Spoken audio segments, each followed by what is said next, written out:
Olá, meus amores, tudo bem com vocês? Bom dia! Espero que na medida do possível esteja tudo bem com vocês e os familiares de vocês, não é? Continuamos, né, com a necessidade do distanciamento social, não é? Porque nós ainda não temos, não é? Uma medicação, uma vacinação, estamos todos aí tentando nos proteger e proteger as outras pessoas, não é?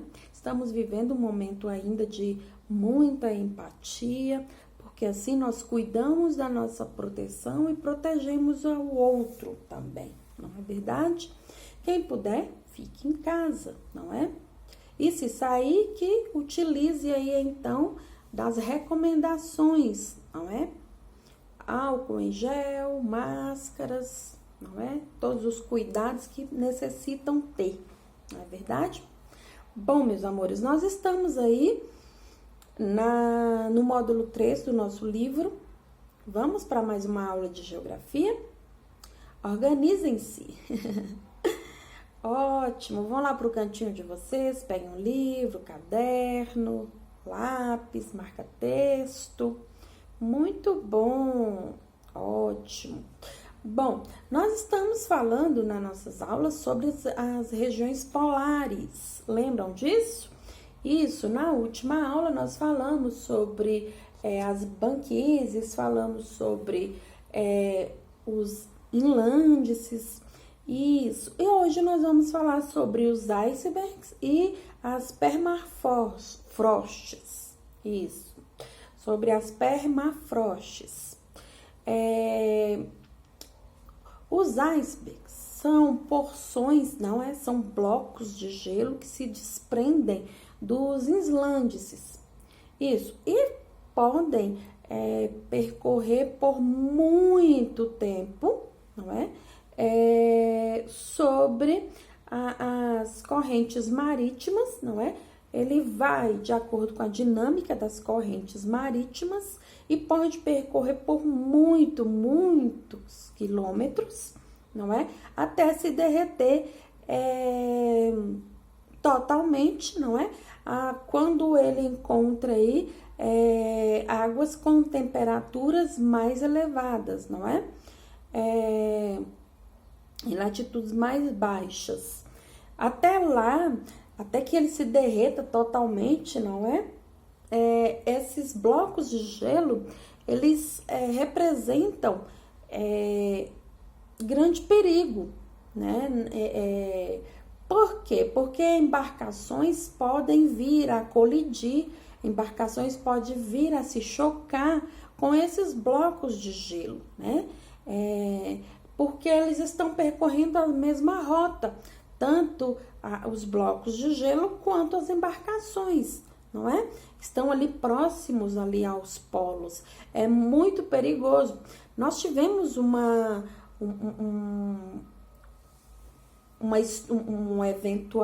eventualidade dessas que virou depois filme. Um filme que repercutiu muito, né, em vários lugares, principalmente no Brasil. Quem se recorda aí do filme Titanic, não é? Quando uma embarcação se choca com um grande iceberg, né? E aí acaba por naufragar e muitas vidas se perdem e aí desenrola toda a história do filme, toda a trama do filme. Mas o que nós temos a perceber é que os icebergs nem sempre eles são só os vilões da história. Eles oferecem somente perigo, não é? Oferecem perigo, claro, não é? Mas também ele é muito importante para alguns ambientes, não é? O que ele pode, né, ao ir se derretendo, ele vai alimentando as correntes oceânicas, não é? Ele vai ali aumentando o nível da água, né? A força da velocidade da água, E também ele vai contribuindo para melhorar a temperatura da água, né? Para equilibrar a temperatura da água. Ele funciona como se fosse um termômetro, não é? Para ali equilibrar a temperatura das águas dos mares, não é? Vai equilibrando a temperatura. Então, nós podemos perceber que o iceberg, ele pode ser em um determinado vilão e em outro determinado momento uma boa oportunidade, não é? Para que as águas possam ser transferidas, né? De um polo para outros oceanos, não é? Do globo terrestre, né? E assim vai mudando também, né? As águas mais frias vão melhorando ali a sua temperatura. Bom, esse é mais um elemento que nós encontramos aí nas regiões polares, não é verdade? Agora nós vamos falar sobre permafrost. Permafrost, meus amores, é o solo, não é? É a rocha congelada, né? Ela permanece por cerca de 2 anos com uma temperatura inferior a 0 graus Celsius. Imagina isso, não é? Tenta imaginar aí um solo que pode permanecer por 2 ou mais anos congelado, né? Mas esse solo, gente, não é exclusivo só das regiões polares, não. As regiões frias também têm a existência desse tipo de solo. No caso aí, a Patagônia, né? Na América Latina, ou seja, na Argentina, né? Na região da Argentina, nós temos aí também permafrost, né? Esse tipo de solo. Nós vamos também compreender que esse solo, ele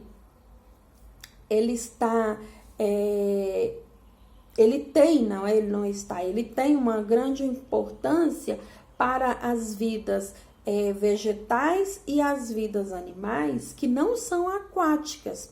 Todas as outras vidas, não é? Que não são aquáticas, elas estão sobrevivendo sobre esse solo, né? Sobre o permafrost, certo? Os animais permanecem nessa região, a vegetação permanece nessa região, né? E esse solo, ele vai se fertilizando, não é? E quando ocorrem, então, os curtos verões na região fria ou na região polar, tanto no hemisfério norte quanto no hemisfério sul, que tem a ocorrência desse solo, né? Quando acontece aí o derretimento do gelo, né? O desgelo, né? A irrigação aí desse degelo, o que acontece, né? Nos curtos verões? Esse solo, ele fica muito fértil, né? E aí vai existir a presença aí dos líquens, vai existir a presença dos musgos, não é?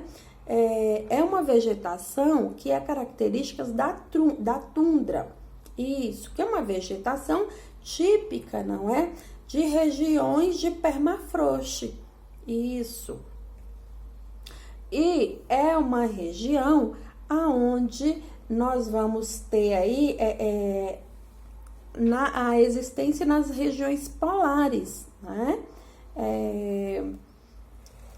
E mais um elemento aí das regiões polares que nós estamos conhecendo, né? Nós conhecemos, então, as banquises, as inlândices, os inlândices, nós conhecemos o permafrost e nós conhecemos os icebergs. Então, esses elementos compõem as regiões polares, cada uma com as suas características, as suas importâncias para o meio, né?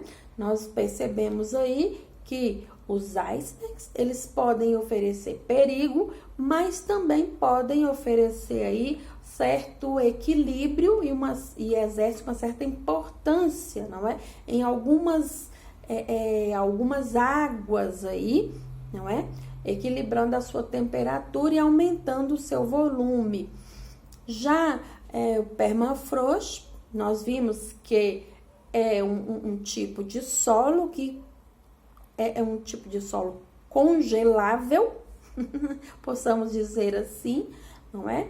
Que permanece congelado por cerca de 2 ou mais anos, não é? Que abriga vegetações, não é? E abriga os animais que não são aquáticos da região polar ou da região fria, não é? E que tem uma certa importância para o desenvolvimento da vegetação de tundra, né? De musgos e líquens, não é? E que é um solo muito fértil, não é?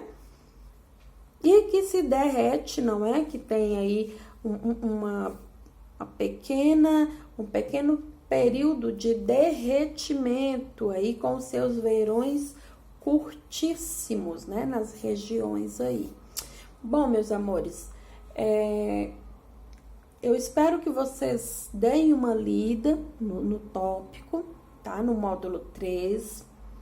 Se quiserem pesquisar um pouquinho mais sobre as vidas, não é? As vidas aquáticas, as vidas marinhas, não é? Da região, das regiões polares.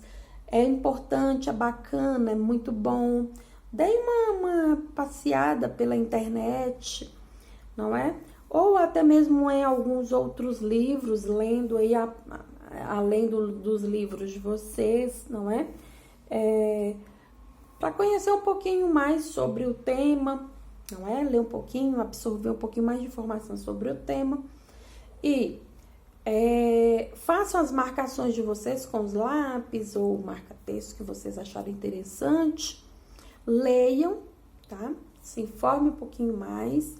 E vou deixar para vocês um abraço fofinho, um beijo carinhoso e até a próxima aula. Tchau!